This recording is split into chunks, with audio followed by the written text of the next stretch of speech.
So we did 5 chapters yesterday, and then we started with some introduction, and then we, discuss different exams options which we have available. Like we talked about this particular exam, LFCS, offered by Linux Foundation, the Linux Foundation Certified System Admin. Microsoft calls it Linux System Administration. MS55187 is the code. The other option you got is the Linux Plus. You have to take 2 exams over there, LX0103 and LX0104. That's the lifetime certification. And then the third option we discuss is the LPIC1 and LPIC2 offered by um, Linux Professional Institute, LPI. So that's the third option. So these were the different things we talked about, and then we moved on. There are 22 chapters we need to go through. We did 5 chapters yesterday, and then in the first chapter we talked about the sudo.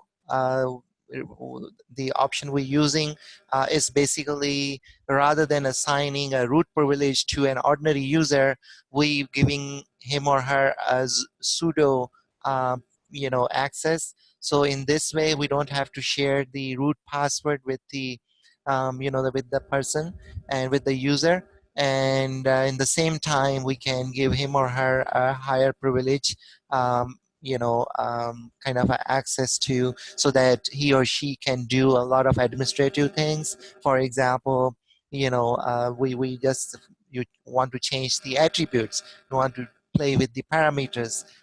There are different things you can do, administrative type things, which requires the higher privileges than we assign sudo. And sudo resides in sudoers.d directory, which is inside etc. And so yesterday we saw there was a etc directory, and in the etc directory we actually saw that sudoers.d, and then a student file was there, and then there was a script there is to all equals all. Basically this was supposed to mean that this is just you need in order to provide the access to that person, a student, all in one with middle one in the brackets. If you want sudo to work without password, you can put the no password word in between, and this way you can start using it as a just use sudo, and then you can use it as you don't have to type in the password every time you use it. So sudo for higher privileges, just like, because not everybody is expert, so we don't want to give them the root access, but you can always set up a root account, sudo password root, and then you supply the password. This way you can have a root access. Then we talked about the Linux file system, and we talked about what are the different directories we have in the Linux hierarchy. Under the topmost directory is the root, the slash we saw, and then under there were in the first hierarchy there were so many directories under it. Would it be possible, Mick, to name few directories which were under the topmost root directory? Like Etsy and Yeah, proc. yeah. What else? System. Bin, Wait, no. Bin. bin, Bin. sbin. Sbin. Yeah. Wow. Dev, dev for device. Yeah. OPT. Yeah. Geez, it's And then no problem. OPT. there's so many things. Oh, media. Media. Excellent. Yeah. Media. OPT. Then there's And another USR. one. User. Yeah. USR. Okay. And then Yeah, what inside else? user you have your home directory. Uh-huh. And then anything else? Mount MNT. Absolutely, absolutely. MOU and the MNT, Oh, yeah, yeah, temporary one, and then also temp TMP, where you put the temporary stuff in there. You always, it's kind of a junk thing over there. You dump it there. So yeah. So these were the directories under the root directory. Excellent. Thank you. Then we also talked about the processes, and we talked about the IPCS, inter-process communication system, and then we talked about three things associated with the IPCS: message queue, semaphore, and then was a shared memory. Because as I said, what is a process? Well, when you run a program, there may be several processes associated with that program, and then they may be running simultaneously, and when they're accessing a same file, there may be a conflict, or they may be sharing of resources, and this is what were looking at in the IPCS. And then IPCS -P, we just figured it out, that what are the resources they are consuming. So this is what we did in the processes. We also looked into the PS, AUX, and things like this. Then we went on to talk about the package management system. And we know there's Zyper, there is RPM for the Red Hat one. Zyper is for the, I think it is for the SUSE. And then Yum, we also saw that, but they don't belong to to the distribution we are using. So we looked. Package management system is basically, how do you manage a package? We talked about DPKG. DPKG is Debian based package management system. It's an older one. Debian is the family where Ubuntu belongs to. Debian is the family where Ubuntu belongs to. Same as the Mint. Mint also belongs to the Debian family. So DPKG, you can still use it. But the problem with the DPKG is that if there are dependency needed, for example, you're trying to download Git, right? And then you download it Git, but then there are some dependencies needed, the file which are needed to, which Git needs to run. So if you're doing DPKG, you have to figure it out yourself manually. But so the other better way is you do apt get update and upgrade, and then install apt get, apt method. And that is basically, if you use that apt, you don't have to worry about the dependencies, you don't have to worry about anything. It will take care of everything. If you're installing Git, if there are dependency required, it will install it by itself. You don't have to worry about this. There are binary packages, there are meta packages which consist of so many different packages. For example, um, uh, when you're downloading a distribution based desktop, you can call it as a meta package which consists of so many other packages. So this is what we learned in the package management system. And then the package installers, we learned sudo apt-get update, sudo apt-get upgrade, sudo apt-get build essential, fix missing. And by the way, we also learned yesterday how to use Git. Git is used by the software developers when many developers are working on the same program, same app, and when they're adding a file, or they're modifying a code, or they're making changes into it.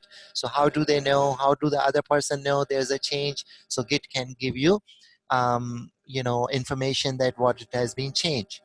Git is a local repo, but if you want to maintain it over internet, then you get access to the GitHub. GitHub is basically maintained over the internet, so you can also have a Git over there. So this is what we did yesterday. We did these 5 chapters. We learned so many commands. We learned cat, we learned ls, we learned more, we learned so many commands we learned. So today we're gonna continue where we left, and basically we were at the system monitoring. And in the system monitoring chapter, we basically going to go for different monitoring, let's say, tools. For example, the first one we used was the stress. And so we downloaded stress from a website. Then we then what we did, we kept it on our, we actually shared it through the, kept it in a shared folder, then we imported it into our virtual machine, and then we compiled it, we run that, stress, then we run, I think we ran 6 cores of CPU, 4 cores of this IO, and then I think few instances of this RAM, and then we did a stress test. How did we know the parameters were being consumed or the resources were consumed? We used a tool which called Genome System Monitor. So we looked into the graphical tool Genome System Monitor, and then we saw when we ran the stress, the usage was pretty high. This is what we did yesterday before we ended the class. We also use couple of machines, Ubuntu 14.04 desktop version and the Ubuntu 14.04 server version. We also used this yesterday. So today we're going to continue where we left off. So we were at chapter number 6, system monitoring. We already did the 6.1, and 6.1, as I just mentioned, it was about the stress test, and we imported that program and we ran it. So now we're going to go with the 6.2, and we talk about the processes. So any questions so far? Yes, can we have more than one process associated with the program? Yes, of course. The processes, the same processes we also run in the Windows. When we look into the task manager, we see a lot of processes running associated with a particular program. Same is the case here. Now we're gonna talk about the PS command actually lists the processes which are running. So there are 2 options they have given us, PS-EF and PS-AUX. So we need to see the output of both and figure it out what's the difference between these 2. Yeah.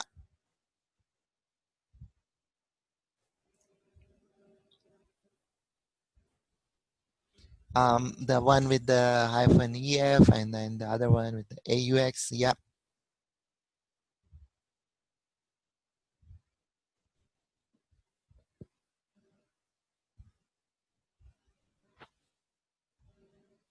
Okay, so it's pretty much the same output.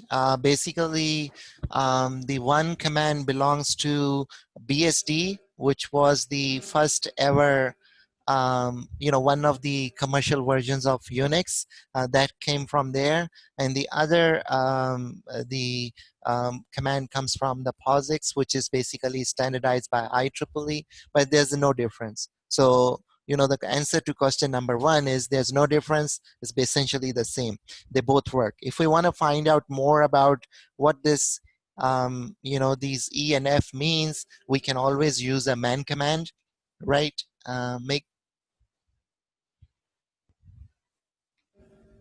So we can look into the E and we can look into the F. Okay. Yeah, so we can see here, select all processes, and then, so we got this different options. Okay, thank you. So let's go to the number 2 question, and what it's saying, PS hyphen O, PID, PRI, NI, CMD. So 4 things we need to list down, and there's no space in between them. The PID number, which is the process ID. We all know every process has an ID. Did we see the IDs which belong to the processes yesterday? I believe Yes. that's the first one. Yeah. We did a couple of things with the numbers, I remember. Yes. So I think we also looked into the proc directory, and then when we see the listing of proc, we can see a lot of numbers listed inside, and these numbers actually list the processes. They're not directories, they are actually processes. Thank you. So we want to see all the processes, and then they, based on their PID, then their priority, and then the nice number, and then the CMD, the command. So the question is, what is a nice? Nice basically associates it's a priority a parameter which is assigned by a user. For example, a user can change it, user can increase it, decrease it depending on this. So yeah, go ahead with this, and we can see a list of the PIDs we got. Their 19 is their the priorities, and then the commands, and the nice number is 0, and then we're running the bash and this. So why don't we change the nice value, and we can so because nice value can be set by user, but the first value you see after the PID says priority, that number we cannot change because that's assigned by the the kernel, that we cannot use. But the nice this value we can use. So we're gonna change the number, and that will be, so go ahead with the nice bash. Actually, bash is the process we're looking at, and bash is basically born again shell, and nice -n. So we're basically assigning number 10 value to the bash process. So can we do the query and see if this 10 has been assigned against nice? Yeah, the previous command, ps-o PID PRI NI and CMD. Yeah, so 10 has been assigned. The second last is the bash. 10 has been assigned to this, and we can see that. So the question is, what is the value we can assign to the nice? We can assign anything between 19 to -20. Between 19 to -20. -20 is the highest one, or in other words, the highest priority you can assign to this. So if you want to change it, let's say, how you can you just pick any other number, maybe 12?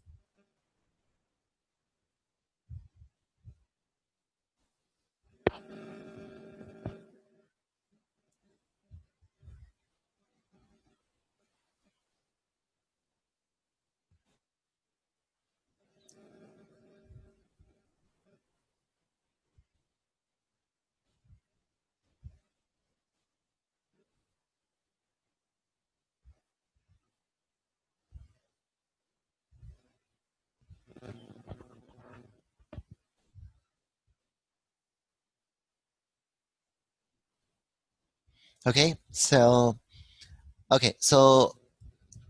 um, okay, so how about we do renice, and because if the process is running, we're supposed to use the renice, and so we're gonna use the on the next page, we're gonna use the renice.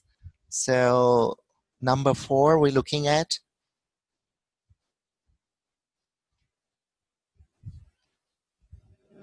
and you need to pick the number which is, I think in your case, 3014. 3014 is the PID -P. Yeah. No, actually -P first, and then the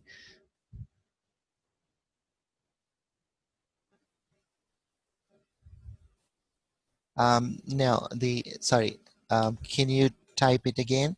We're looking at number 4, and then we say renice 15, and then -P, and then 3015. In your case, was that 3014? I guess 3014.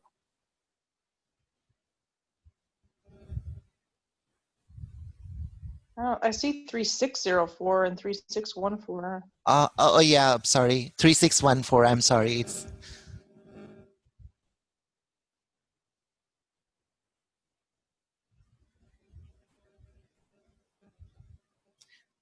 Can you type in sudo?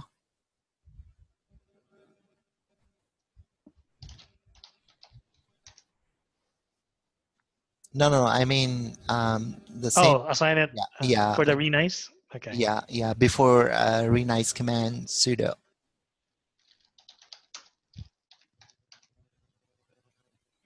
Old Okay. priority 19. Okay. Okay. All right. So the question is, what is the difference between nice and renice? Well, when a process is running and you want to change the value, you need to use the renice. But when a process is not running, I mean, first time you're doing it, you use the nice. So that's the difference between these two.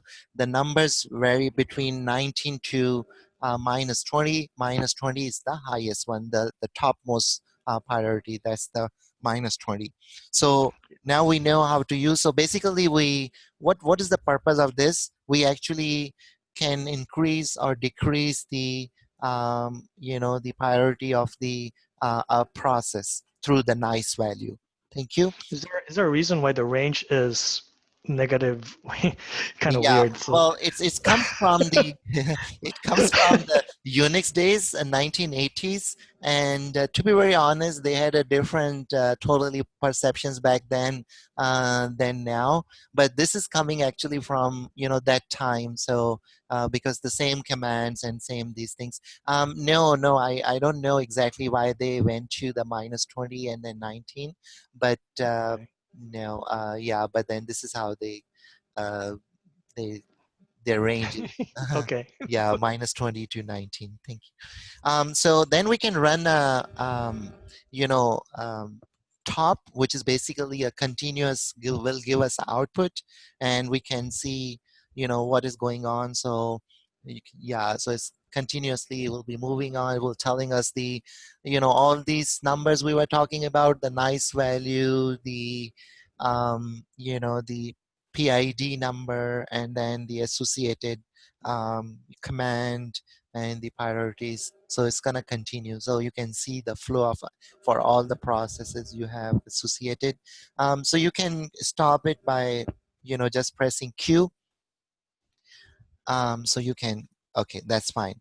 So this was about the nice, and I think okay, so now we can move on to the 6.3, and 6.3 is also part of uh, the monitoring process, and basically we're using a dd command, and I'll explain what we're trying to do.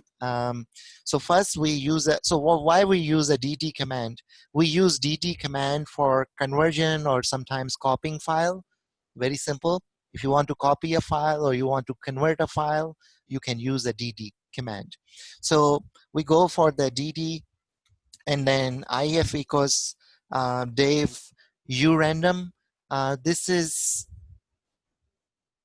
is what we call it is a virtual, because these values doesn't stay there, and it's just the uh, some directories are virtualized, and basically they have a random generated information. So device urandom, and then of equals device null means it has all the zeros filled in.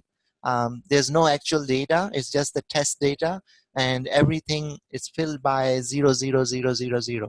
This is all this particular filled in, and then the ampersand sign. So what this actually telling us, that means we want to copy from Dave urandom to Dave null, okay, and we want to run it in the background. So when you see a ampersand sign at the end, it means we want to run it in the background. Okay, so this is very simple. Please go ahead with this. So what it says, Permission 16. denied.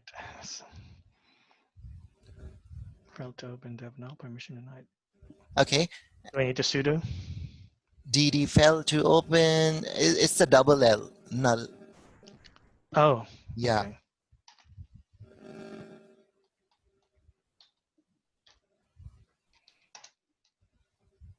There you go. Okay, and now you're gonna go with the same command we use, ps process -c dd.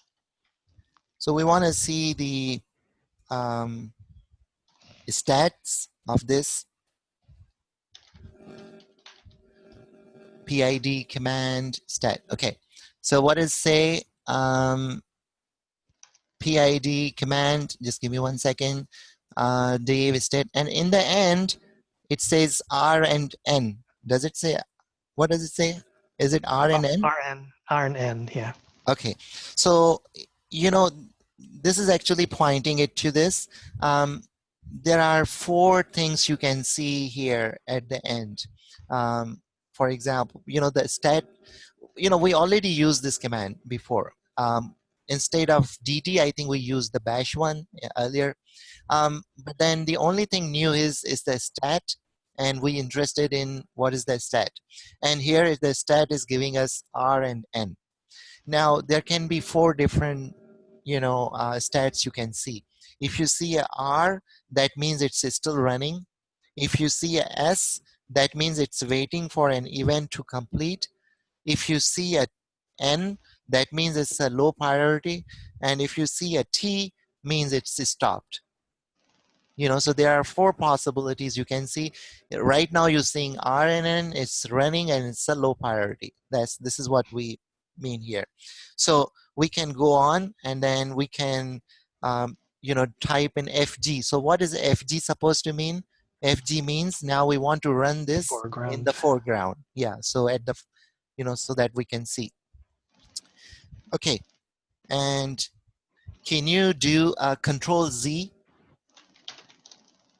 Okay, so it has been stopped. Now can you do the same command which you used before, ps-c dd, the stat? Yeah, so you see now T and N. Stop. Okay. And T means it's stop. Yes, because you typed in Control Z, so that's why you stopped it, right? Before that, it was running in the background, so we did not know and it was running. But now that we moved it into the foreground and then it was running, we just pressed the Control Z and we stopped it, and now it says it's stopped. So that's what we learned. So, stat, we can see about these. So now the next thing we need to see is the jobs. And if you want to see in the current terminal, the number of status of jobs started in the current terminal, you can type this one. So I think this was also a question yesterday. How do I know how many, currently running terminals, the processes are running in the current terminal? So this is what you can do. You can type in jobs and you can see all the processes which are running in the current terminal. So this is what you can do here. Okay, good. Next one, again, bring it in the foreground and then kill it. So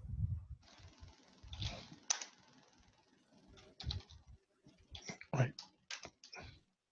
well, Oops. actually, you can do a Control C and then put the number in. What's the number? Great. Okay.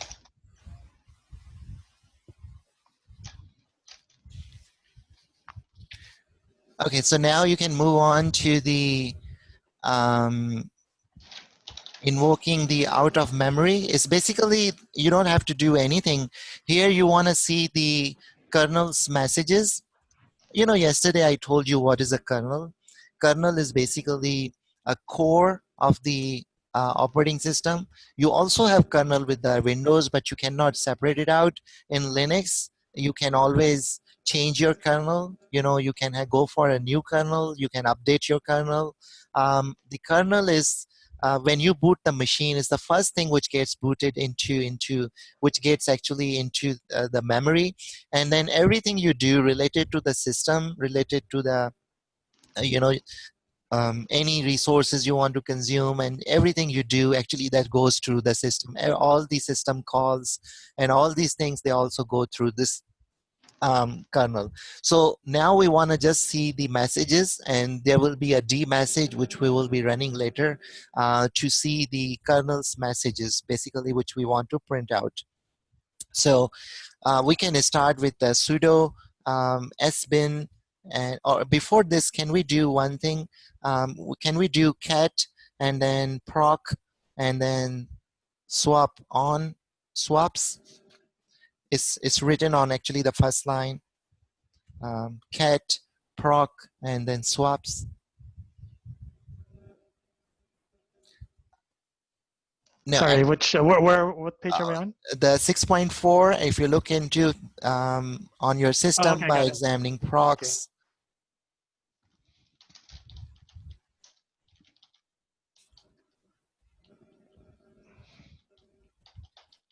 Actually, we have to go up one line. On the top line, it says on your system by examining. So we want to see this particular with the cat command. What is the status of swap? It's Oh, but slash basically, proc swaps. Okay. yeah, swaps. Oops. So what is the swap?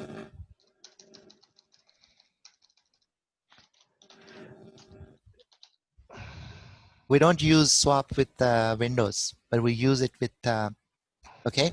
So we have a swap file, which is this size. Okay, so let me tell you what is a swap. You know, in Linux and in Unix,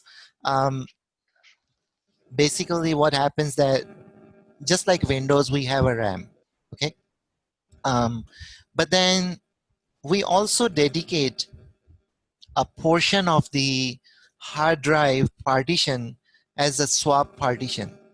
So what happens that when your RAM is like full, you know, for example, you're running so many processes or you're working on a system and you're running out of RAM, well, the, you know, some of the things will actually move into the swap. So swap is basically, you know, is part of hard drive where you have the regular, you know, or you know the it's part of, you know, where you have the main partition, just like you know, the extension 4 or extension 3, whichever you're using for Linux. But then we dedicate some part of it as an extension to the RAM. So when our RAM is running, you know, we're running out of RAM, we actually can take some of the jobs from RAM and run it in the swap. So it's kind of an extension to RAM. Now, you may be saying that what should be size of the swap partition? Because when we install Linux or Unix, we have to create a swap partition. So remind you a simple formula. The swap partition should be double the size of the RAM. So if your RAM is, let's say, 2 GB, the swap partition you should be looking at 4 GB. If your RAM is 6 GB, you should be looking at 12 GB swap. So swap is basically an extension to the RAM. But then, of course, you don't actually send the you know, the like the processes which are running into the swap, because you know, you only send the low priority base you know, the data into the swap partition. And the reason is because you know, the swap is still the part of the hard drive. So that extension, you know, that is not as fast as your volatile memory or the flash memory you're using for your RAM. So what I'm trying to say here, no doubt you have increased the RAM by also dedicating some part of the hard drive as a extension to the RAM. But remind you, swap is not as fast as a dedicated random access memory you have in your computer. But at the same time, it's still better than nothing. So that concept is only in Linux and Unix. Whenever you install them, you dedicate a part of the your hard drive partition, you know, portion for this RAM extension, and then you name it as a swap. So we saw this. We have a swap file, right? Now we can go on sudo system binary swap off -a. So we basically trying to turn off the swap. Yeah, Mick, go ahead. Yeah.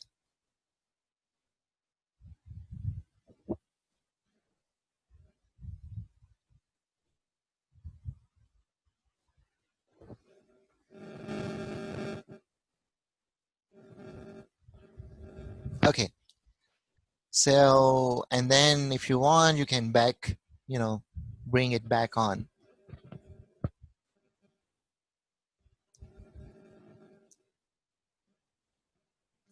By, yeah, changing off with the on. This is how you can actually, um, bring the swap back on. And then if you want to run, let's say, a stress test, you can also do this. We already did yesterday, but if you want to run, and I think we also use the genome, what was that, genome system monitor. So can you run also from the other terminal? So how can you have another terminal? Yeah, right click, terminal,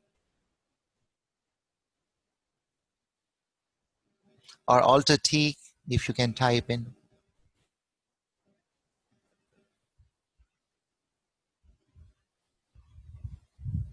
How about Alt T?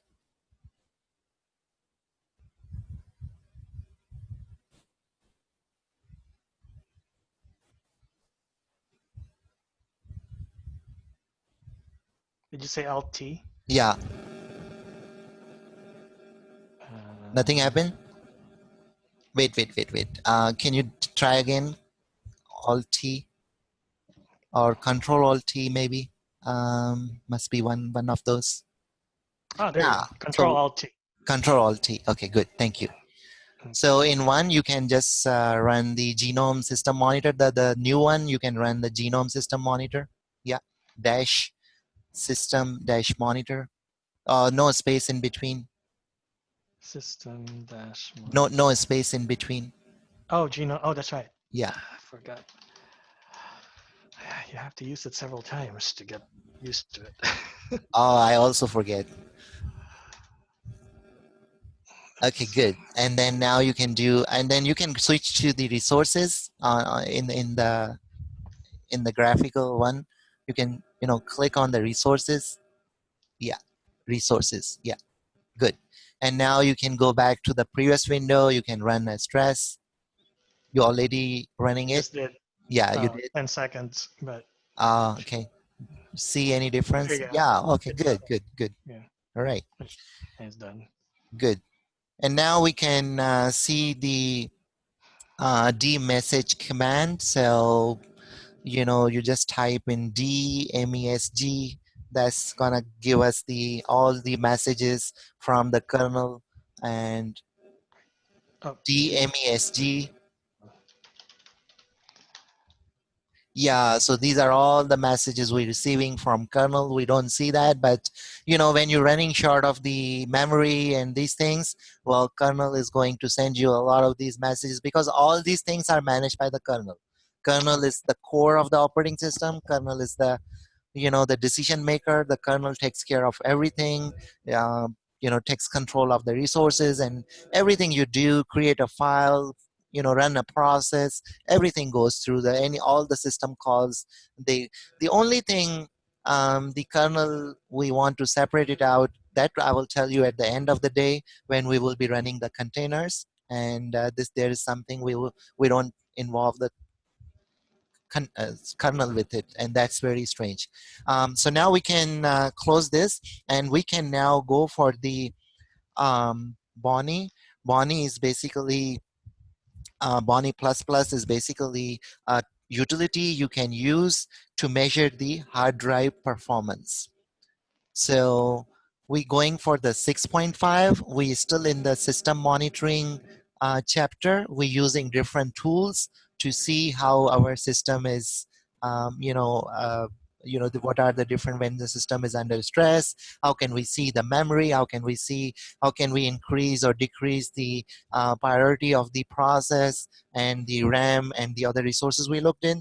Now we're gonna go for the 6.5, and we want to see the performance of the hard drive.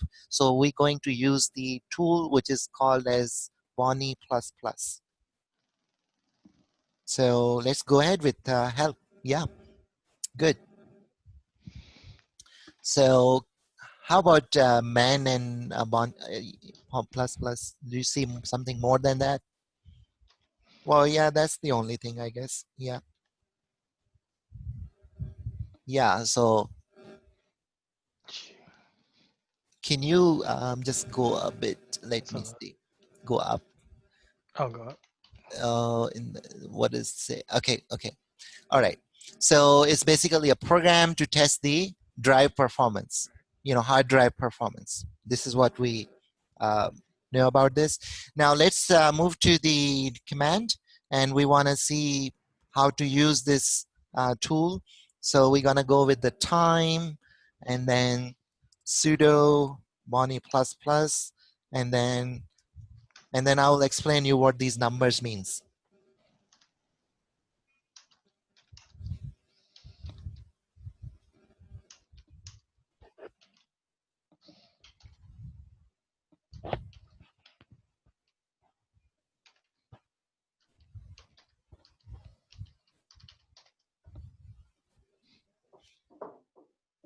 Okay, so when we look into this command, it starts with the Bonnie plus plus hyphen n, and basically tells you which number you want to start. If you were saying 0, it's mentioned here that don't perform the file creation test. So, and the second one, and then so n's value is 0. After n we do see a 0 after that. Then we see hyphen u, that's the user ID, and then user ID is 0. So if anyone asks you who has the user ID 0, It's root. yeah, root has the user ID 0, and then root also belongs to group ID 0. So 0 is always, ID is always dedicated or reserved for the root. Okay, the next thing is hyphen R, that's the RAM we're talking about, and we actually mentioning the 100 here, and then the F is is about the number of write buffers, and the last one D is the directory we're talking about, and we want to have it in the so can you go ahead with this?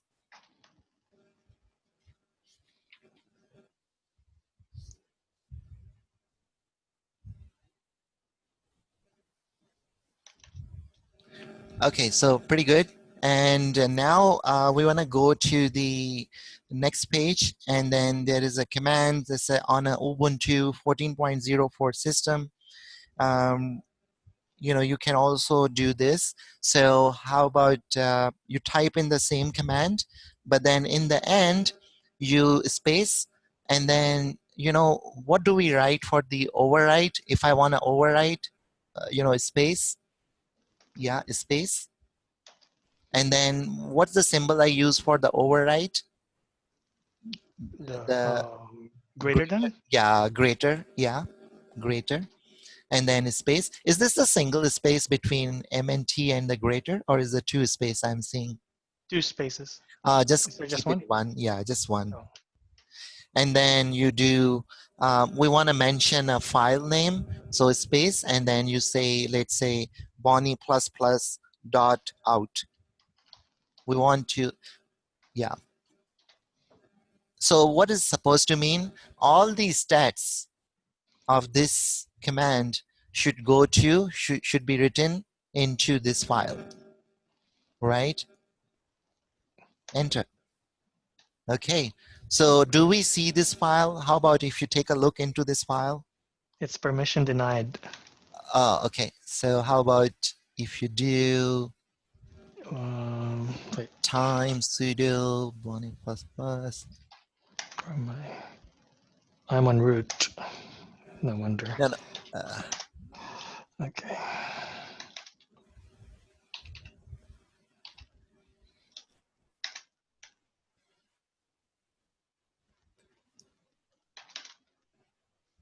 Oops. Okay. Can you do a cat? Do you see that? Yeah. Okay. Oops. Where is it? Plus plus. It's kind of a C++. There you go. Yeah, good. How did you end up on the root? Oh, I must have CD'd earlier. Okay, all right, that's fine. So now we have output in this format in the out. If you want to see this output in different format, for example, in HTML or in text format, we can also do this. So how about we go to the next step, and here we see a very command, and we need to understand what this command is supposed to mean. The first thing says bond underscore CSV to HTML, right? Right now we are in a CSV format, okay? The middle one says Bonnie++ dot out. This is what our, the file we created. And the last one says Bonnie++ dot HTML. That's the final product we're looking at. So now here do we see a less than sign. We also see a greater than sign. So in this case, we will start reading it from the middle, because it's kind of the middle one is, when we look into the IO redirections, input output redirectors, we actually given a less means it's an input. So the input from this middle one should go to the one on the left. You know what I mean? On the first one. So what it's supposed to mean, the whatever we have in the Bonnie++ dot out, its input should be directed to the bond underscore CSV to HTML.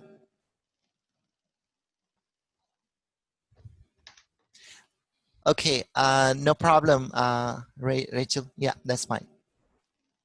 Okay, so Mick, do you understand what I was? Yeah. Yeah. And then when you have this converted, you can actually, the output goes to the HTML, Bonnie++ dot HTML. So how about if we want to take a look at the HTML file?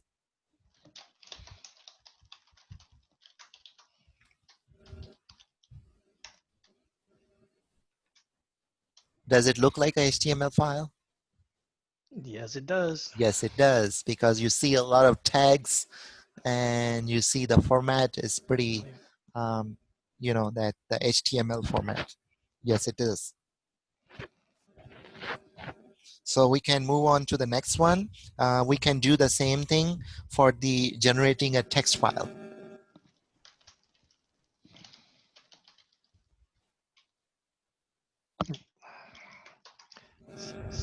CSV2 text.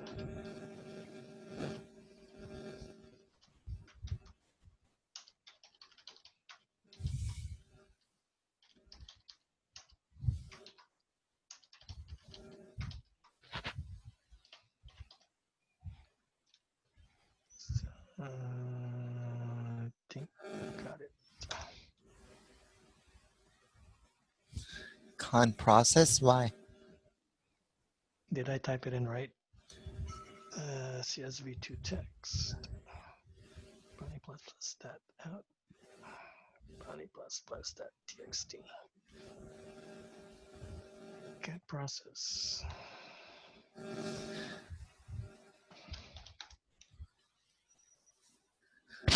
Yeah, we do have a text file. There. So how about if we take a look? Yeah, it's there. It's in there. Yeah. Okay. I don't know what that message was. Oh, my lab is being saved.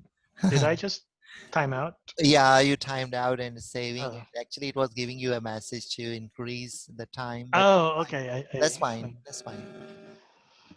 Geesh. But I was typing, doesn't it? That's Yeah, kind of rude. Well, yeah.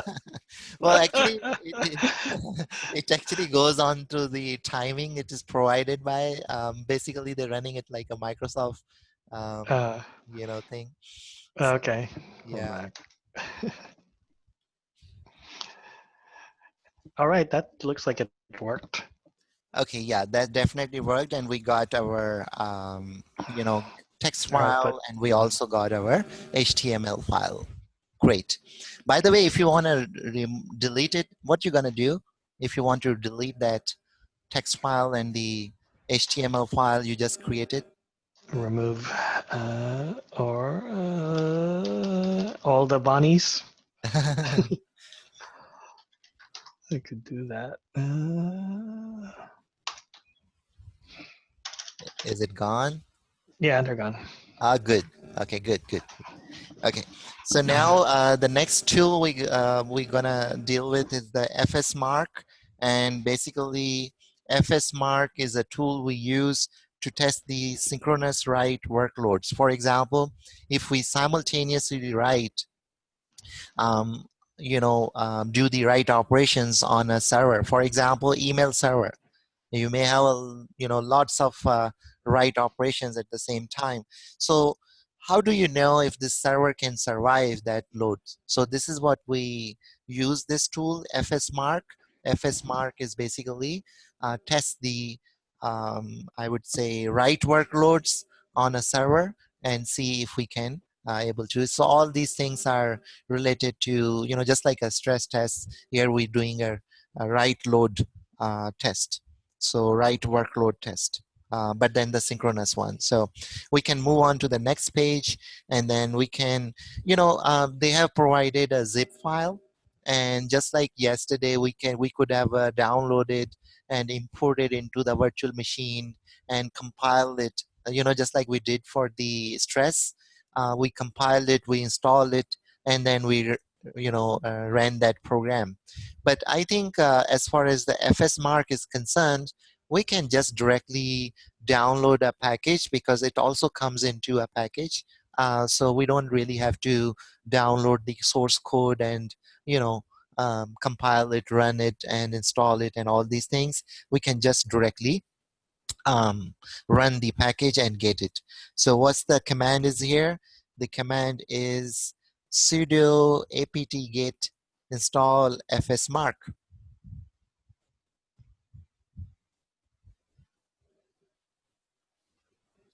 It's the one word fsmark.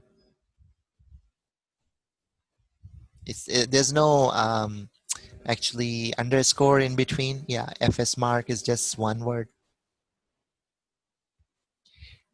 Yeah, but one thing you forgot, before every time you always do the sudo apt-get update just to make sure you have all the dependencies. So you want to try it again. That's right. Sudo apt-get update and sudo apt-get upgrade.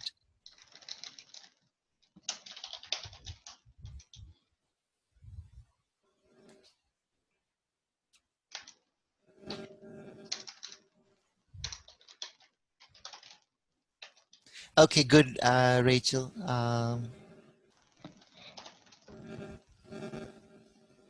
So just to let you know, Rachel, we just finished the Bonnie++, and we actually used it to see the drive performance. We actually use different parameters, for example, RAM, for example, the RAM buffers, how many and then we converted the output into the HTML format. We also converted into the text format, and then we moved on to this FS Mark. And FS Mark, as I was telling Mig too, that it basically can tell us about the how much write workload simultaneously we can put on a server if we want to see that. So this tool can actually help us. So rather than we download it, the source code from the website, and just like we did for the stress yesterday, we imported it, and then we took a lot of stress to actually run and compile the stress. This one, FS Mark, we can do it directly because it comes into the package. So we just directly installing it. Unfortunately, stress was not available in a package. So FS Mark, what we did is basically we did sudo apt-get update, sudo apt-get upgrade. Why it is giving you failed? Oh, I know it is, because we cannot run a update and upgrade in a LOD machine, right? Yesterday, this is what we learned. Oh, that's right. 17.04 is exhausted. So I would recommend you can, start your monitor is Yeah. running. The genome is still running, I guess. It is. Yeah, you can close it if you like. Yeah, just right click and you can. Yeah, good. So I guess you can use your VirtualBox and then you can try this one into your VirtualBox because you won't be able to install anything on this one. So is it already running VirtualBox? Yeah, I have a VirtualBox running. Can you see my screen or not? Yes, I can see the new screen. Okay. Let's see. What were we gonna do? Do the update. Yes. Sudo, Sudo. the famous two commands we always have to run before we do anything. Sudo apt-get update, sudo apt-get upgrade.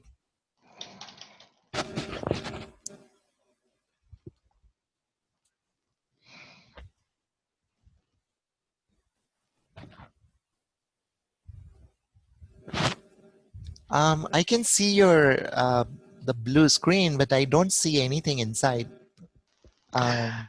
What blue screen? Sorry. Is Let me bring this. yeah, can you enlarge it? Maybe then it makes a difference. Or I can see the cursor and I can see you trying to make it bigger, but I don't see anything You don't see inside. the. Oh, I got a white background with black text, and Okay. white background. So how So when about I if you minimize your LOD screen and then you can share this one then? sure, no problem. LOD is this one. Let me just minimize it. Okay.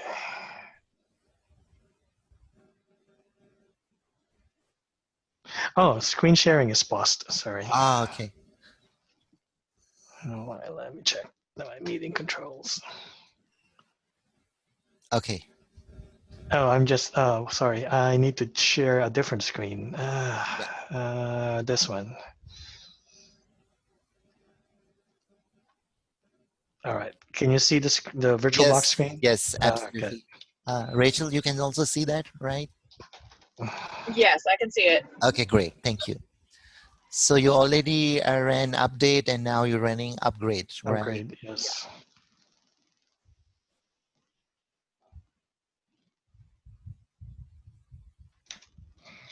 So you installing, now we haven't started yet. Now you're gonna go with the FS Mark.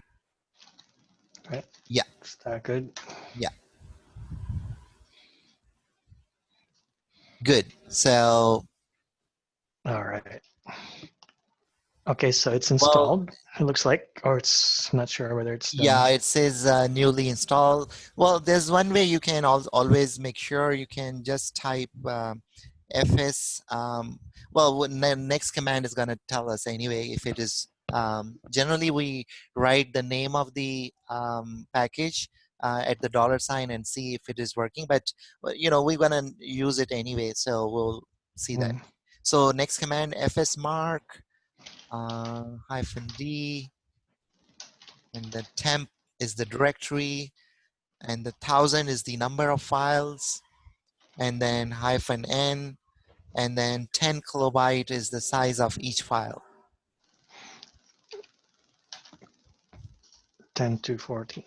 Yeah, 10,000 kilobyte, or sorry, 10 kilobyte. 1,000. Okay. Sorry, 10 kilobyte is the size of every file. So if it is working, that means the FS Mark is installed, and it's giving us information. Okay. Now we can go ahead and the next one, FS Mark. Sorry, there's an IO stat, and in order to run this command, we need to download another package, and that package is called sysstat. SYS stat. Yeah, SYS stat. Like that. Absolutely, yeah. Okay, so where do we download it? Sudo apt-get install. Oh, okay.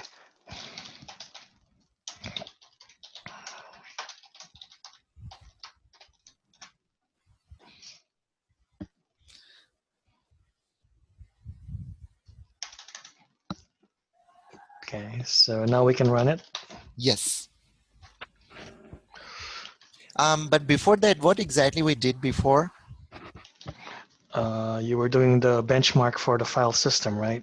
Yeah, So so you basically ran, we yeah, created 1,000 files with 1,000 files. every file with the 10 kilobyte size. Mhm. And yeah, and then we basically seeing that do we have a capability to write that much amount of let's say that many files and that much data into that. So basically, as the this FS mark is basically testing the simultaneous writing workloads. Just Okay, like for the email server. Can you yeah, just do the fsync? fsync. Yeah, FSYNC, fsync.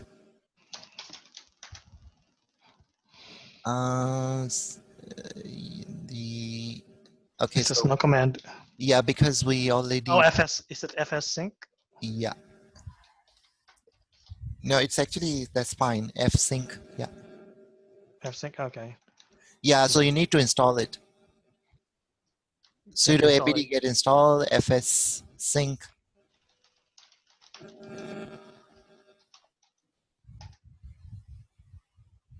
Yes. If you put a -y option next time, it's not going to ask you yes or no. It will do That's right. it. Yeah, right away. Right. Okay, what about fs sync? Okay, so there is a pattern we can use it. So that's fine. We can just, what is this supposed to mean? When we create these workloads and we want to get out of that, all these files we created because for the, testing purposes, we can just use this command to flesh out all these things. So that's the purpose. Now we can go back to the sysstat. Did we already install the sysstat? Yes. Okay, good. So now we can go with the iostat command, iostat -n. Was this X? I guess Hyphen, I have X. f and Yeah. x Yeah. and hyphen d, Yeah. and put it They on have the SDA. SDA Yeah. 20. Okay, there you go. Okay. So the question is, what is Dev SDA? In Linux, this is how we have the devices. Under the devices, you have SDA, SDB, SDC. These are just basically if you have multiple hard drives installed, just like in Windows, you have a drive C, D, E, G, whatever. You have a SD in Linux or Unix. You have SDA, SDB, SDC. And then if you make partitions of this, you can say SDA1, SDA2, SDA3. So this is how they, so you can stop it. And then we can finally go for the, yeah, so pretty much we're done. And the next week, we won't be able to do it because our kernel doesn't support it. So you can just type in mount and see which file systems you have, actually, MOUNT. So it can give you detailed information about, the file systems you've been using. You're using temporary file system, and you also have other, because in Linux you can have multiple file systems running under the same hierarchy, in the same structure. So you could be using multiple different file systems. That's not the case in Windows. You should have only one file systems, but here you could have multiple file systems running under the root. So that's fine, and we can go on to the number 7. So thank you very much. So this was the chapter number 6, which was about the system monitoring. We use different tools like Stress, Bonnie++.